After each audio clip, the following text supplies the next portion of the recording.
Bismillahirrahmanirrahim. This lecture is on the Arabic word kufr, which is the root word. You see it in words like kafaru, al-kafirin, yakfaruna, and other versions of this word. And it comes up because we're at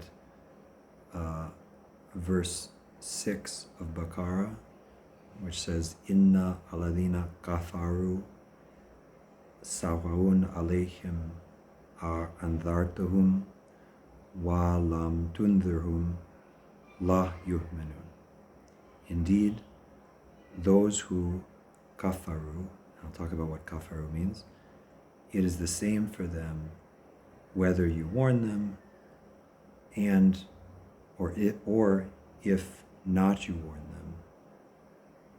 not they believe.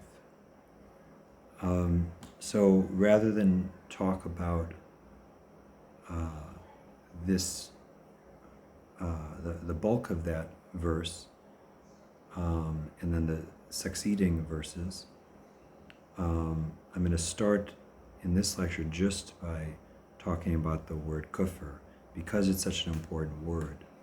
And I think it's important to define that word first, before moving on to the passage as a whole. So, first of all, kafaru is this verse is usually translated, indeed, those who disbelieve. That's a standard English translation of kafaru. And yet, the literal meaning of kafaru is cover up. So, for instance, we see in surah Hadid 57, verse 20, somewhere thereabouts, 20, you have the word kufara, which means the tillers, basically farmers. And it's referring to them as kufara because they're the ones who cover up the seed with dirt to plant. And so that's one meaning in Arabic. And if you look at, for instance, Edward Lane is a famous Arabic English lexicon, and you look up the word kufr there, you'll find that literal meaning evolved to include metaphorical meanings, in particular the meaning of covering up, denying, disacknowledging a debt, in particular the debt to God. So it basically evolved to mean denying one's debt and therefore being ungrateful, in particular ungrateful to God. And so from there it evolved in our current English translation to mean disbelieve in God.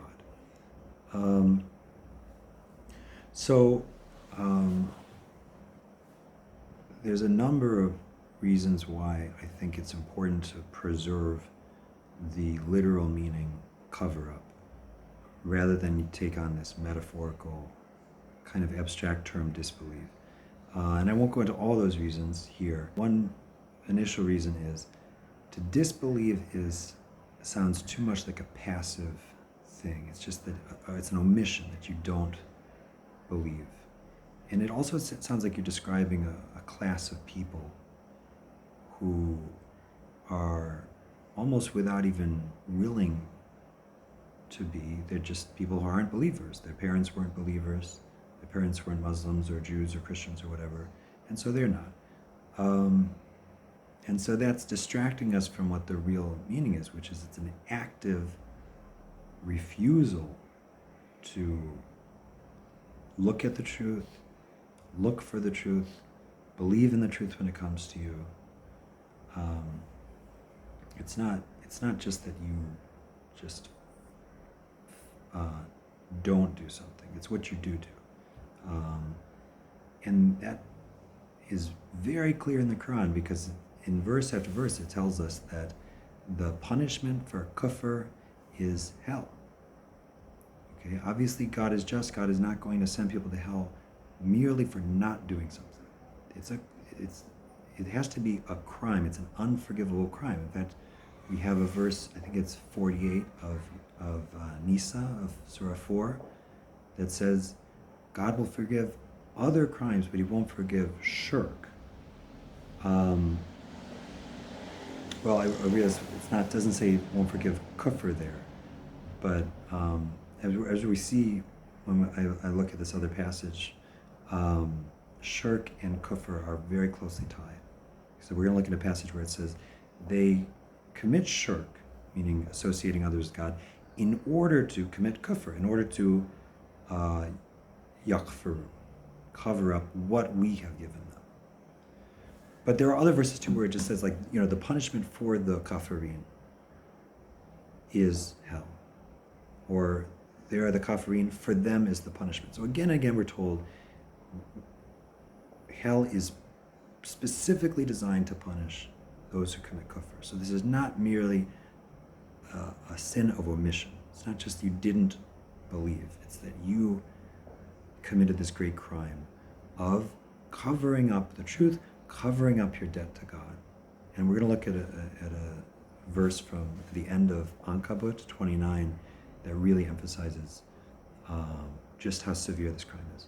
Okay, so that's the first thing. It's an active verb, not merely a passive thing.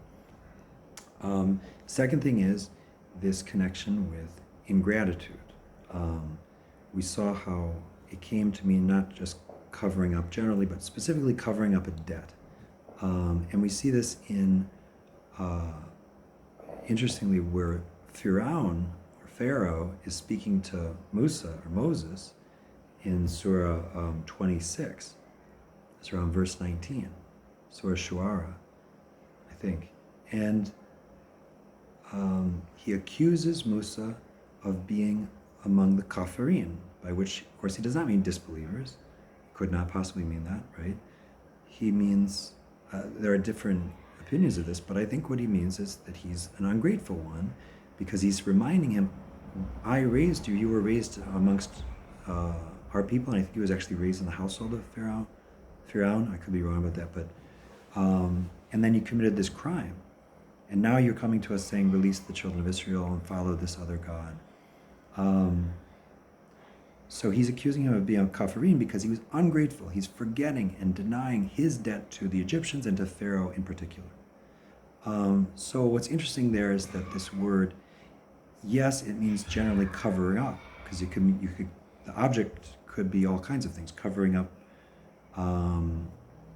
the truth about the world being God's creation, the truth about you in particular being created by God, covering up all the different things God has given you. So it has a generic kind of wide applicability. But in particular, it seems that it's always connoting the covering up of a debt. So in other words, connoting ingratitude. And so that's the second reason why kufr is so important, because when we as the human race commit kufr, when we cover up the truth, it's always connected to, in particular, covering up our debt to God. It's never merely, and a lot of people pretend that it is, right? It's never merely this kind of intellectual disagreement or an intellectual sort of misstep where you just, I'm going to ignore that particular truth. There's always a motive, an agenda there, where it's the particular truth of you don't want to admit that you yourself are God's creature, God's constant beneficiary, constantly being given blessings by God. Because if you did, then you would have to be God's slave. You'd have to pay that debt. So there's always that agenda. And so kufr is always ingratitude at the same time that it's covering up. So like a lot of you often hear, if you ever deal with translation and literature, often hear about words that are untranslatable because the word in the original language suggests more than can ever be expressed by a single word in the language you're translating to. And kufr is definitely that. So I think one of the things it suggests beyond cover up, and certainly beyond disbelief, is being ungrateful. Okay? And the third reason, well, I won't say the third reason, but a third piece of evidence we can look at, and this is where I really want to spend some time, is the closing verses of Surah Ankabut 29, because it's a really rich passage, and on one level, it serves many functions, but on one level, what it seems to be doing is glossing or explaining the meaning of the term kufr. The term kufr appears in three different sort of declensions, three different versions of the word in this passage, and it's being clearly connected to other key words, such as yaqilun, to reason, kadabu, meaning to lie, or else to deny, to claim that someone else is lying, and also shirk, yushrikun, associate others with God. So we're seeing how this crime and this fault of kufr is clearly connected to other key faults of the human race. And God explains the connection. It's an extremely revealing passage. So I'm just going to read that. It's about 10 verses. And then it's actually pretty straightforward. It doesn't require a whole lot of unpacking, but I'll unpack it a little. And how many of a creature does not carry its rizq, its provision? God provides for it and for you, and he is the hearing, the knowing. And if you ask them who created the heavens and the earth and subjected the sun and the moon, surely they say God. So how are they deluded? God extends rizq, provision, for whom he wills, of his slaves, and restricts for him. Indeed, God of everything is knowing. And if you ask them, who sends down from the sky water and gives life thereby to the earth after its death, surely they say, God. Say, thanks be to God, alhamdulillah. No, most of them do not reason, yaqilun. And not is this the immediate life, or the worldly life, al-hayat al-dunya, except amusement and play. And indeed the home of the hereafter, surely it is the life, if they knew. And when they embark in the ship, they pray to God, exclusive to him in obligation, in their deen. But when he delivers them to the land, behold, they associate, yushrikuna, they associate others with him, in order to cover up, in order to yakfiru, what we have given them, and in order that they may enjoy. So soon they will know.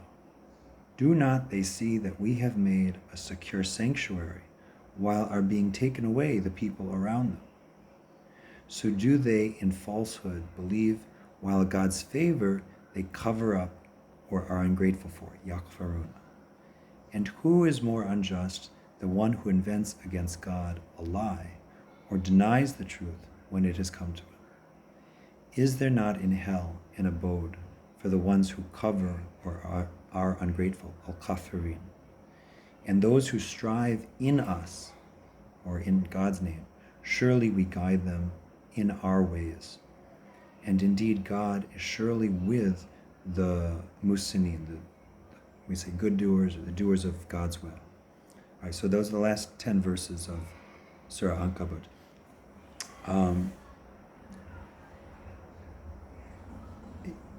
I think that there's a whole world in this one passage. It's answering a lot of essential questions about human existence. Why do humans refuse to reason? Yakalun. Why do we bring in other objects of gratitude besides God? Why do we insist on worshiping other things? Even if we say we believe in God, but why do we also have to believe in saints, priests, mullahs, all these other things that we have to give thanks to? It's not just the Christians with Jesus and the Virgin Mary. And why do we invent all these lies about God? All these questions are being answered. So let's see. So what are the answers to these questions according to this verse? First, it's saying human beings on the whole will admit that all of their things they'll admit that God is the creator, they'll admit that God is the giver of provision, if you press them to do it. Or if they're in a crisis, like they give the example of if you're in a ship and your life is kind of in the balance, then they'll actually maybe exclusively call on God to help them. Not anyone else, not saints, but God. So they'll admit that, but they won't use reason enough to then conclude, well, therefore, alhamdulillah, all things belongs to God. Secondly, it explains why this is. Why did they refuse to reason? And why did they refuse to be grateful? Well, it says that they associate others with him. It's not just that they fall in love with these other objects of worship, saints or prophets or whoever it is that they're worshiping, or just other people or themselves. It's not really out of that sincere kind of devotion to them. They're doing this as a trick or as a strategy. Li yakfaru, in order to cover up what we have given them. So if they, for instance, let's say an example of a doctor, because they actually does give that example in another verse where it says they pray, parents will pray for a righteous child, but then as soon as they're given a child, then they do shirk, they associate others with God.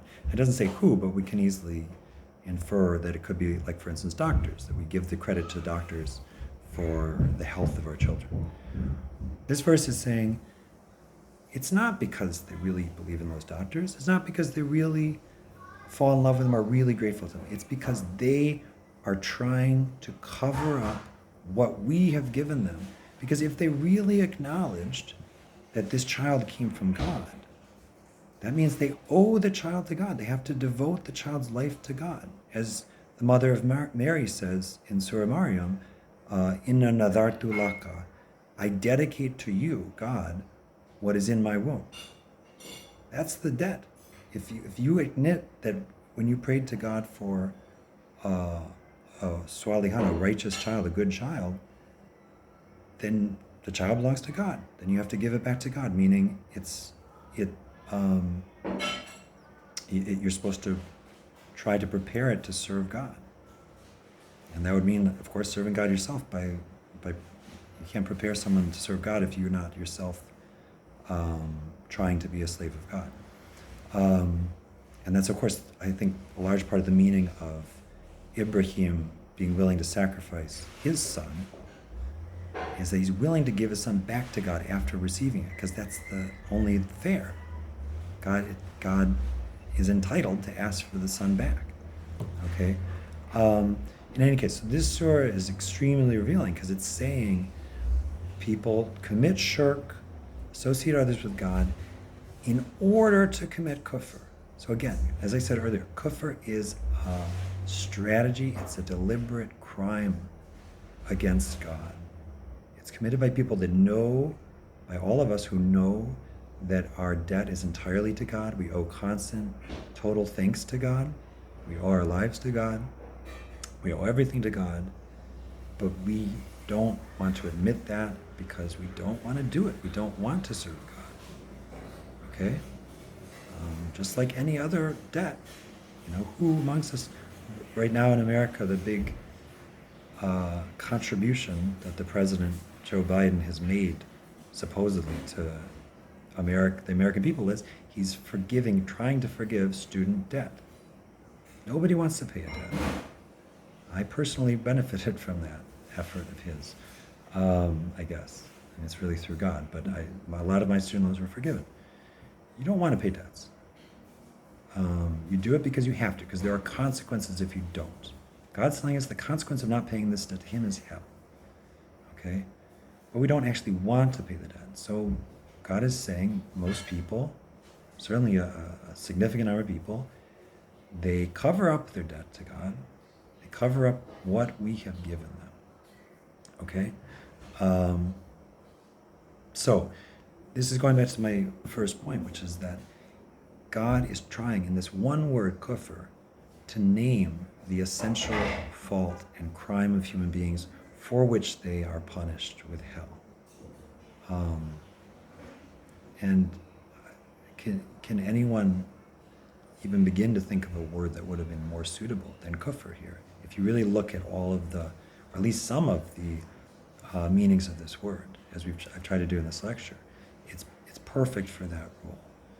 Because of the way in which it can apply to any number of objects, you can cover up the truth about all of the different things God has created, which clearly God created, and show his total power, and show the way in which everything leads back to the creation. Nothing, we can't look at anything without realizing that it comes from God. And look at the incredible, elaborate, conspiratorial lie that is this denial that everything is created, right?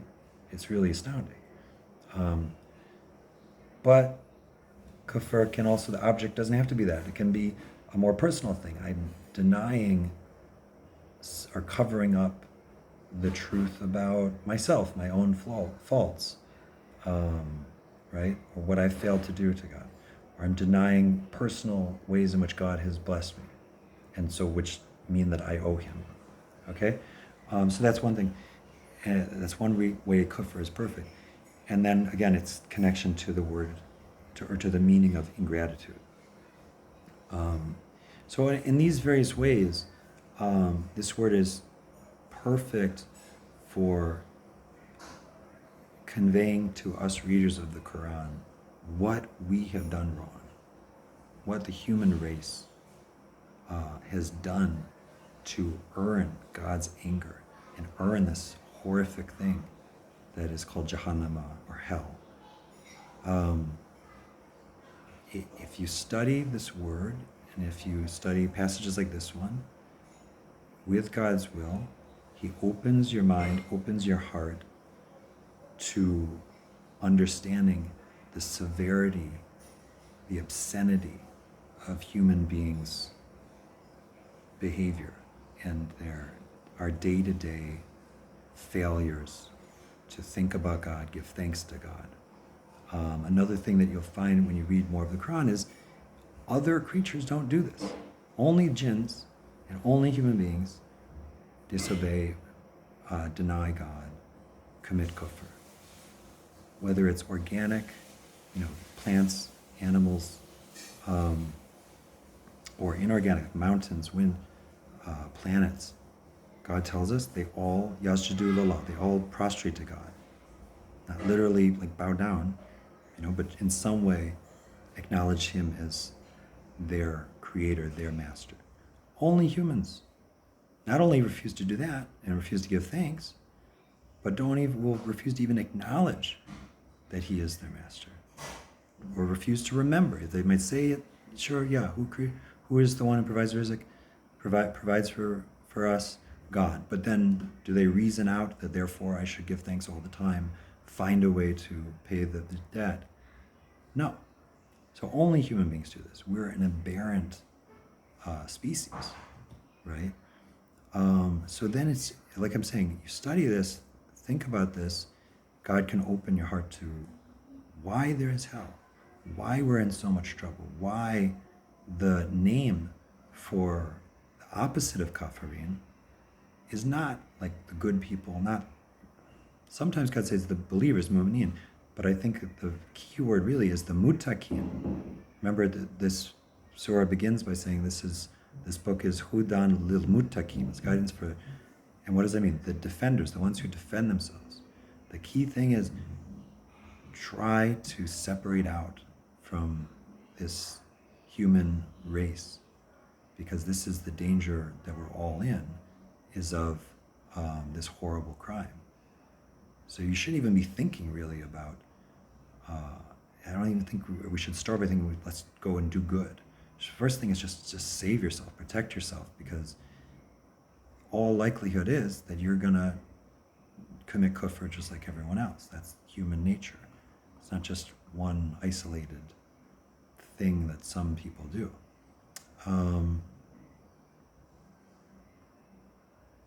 Okay, so like I said, this is a key word, and having kind of talked about that, we can then proceed with the passage that begins at verse 6 of Baqarah, that will talk at length about those who kafaru, those who cover up the truth, those who are ungrateful, those who, etc. So now when we say kafara, we'll kind of have a better sense of what that means. So then the next lecture, inshallah, will be on verses 6 and so on, etc.